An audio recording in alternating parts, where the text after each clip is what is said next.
This was the police barracks in Longwood in 1921. The older barracks was down where the antique shop is now. In 1921, an attack was made on this barracks by the local IRA.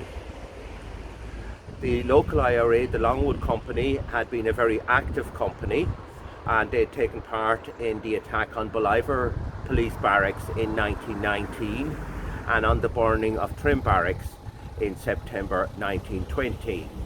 Most of the police barracks around the county had been abandoned, but Longwood still had a force living there, and perhaps it is because the Longwood Company was particularly active that a force continued to reside in the building. The War of Independence, or the Anglo-Irish War, had been going on for more than a year, and the British forces were finding it very difficult to conquer the Irish guerrilla forces.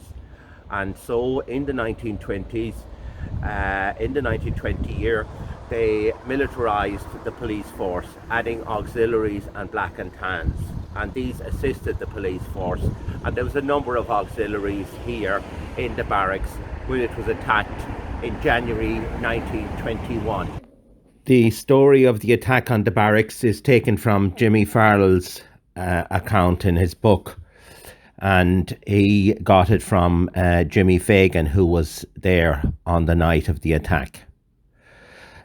1921 started in Longwood with the only decent gun battle of the Anglo-Irish War in South Meath.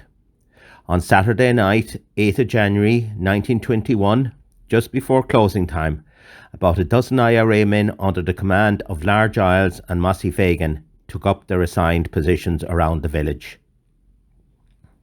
Most of them were members of the GAA in Longwood and Killeen.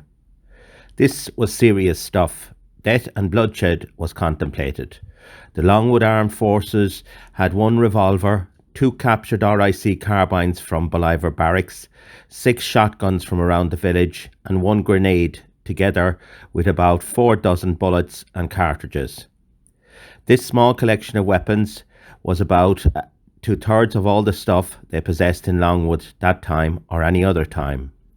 Large Isles and Jimmy Fagan, a brother of Mossy Fagan's, started shooting at the barracks from the graveyard end of the village and the corner of St. Oliver's Road. As the battle progressed, the 2 men retreated further and further from the barracks.